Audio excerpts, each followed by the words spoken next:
A former Arizona governor is outraged and calling for changes within Border Patrol tonight. The 96-year-old says what happened to him at a checkpoint could happen to any older person, and it's just not right. The former U.S. ambassador spoke on camera only to Night on Your Side. Kevin Keene explains his outrage and works to get Border Patrol to explain in this Night on Your Side Border Watch. Former Arizona Governor Raul Castro was on the way to his 96th birthday party, traveling from Nogales to Tucson in June. Castro says Border Patrol stopped him and his driver at the I-19 checkpoint.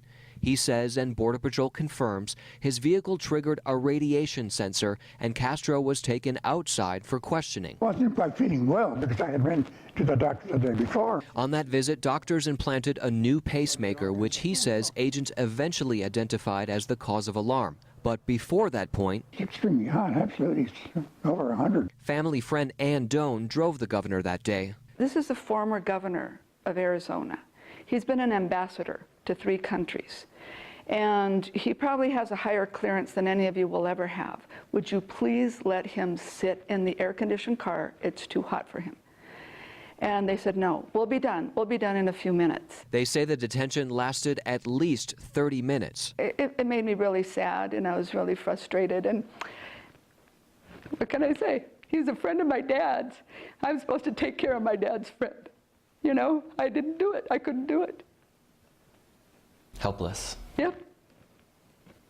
Night on Your Side made multiple requests for an interview from Border Patrol with no success. The agency previously gave this statement to other outlets, quote, as required by policy, agents must identify and resolve all sources of radiation regardless of the circumstances. In this instance, CBP agents were able to identify and resolve the source of the radiation reading.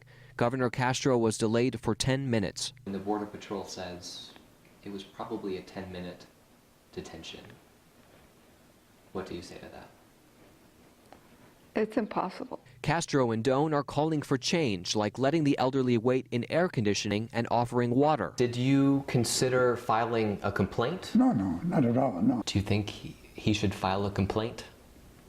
He won't.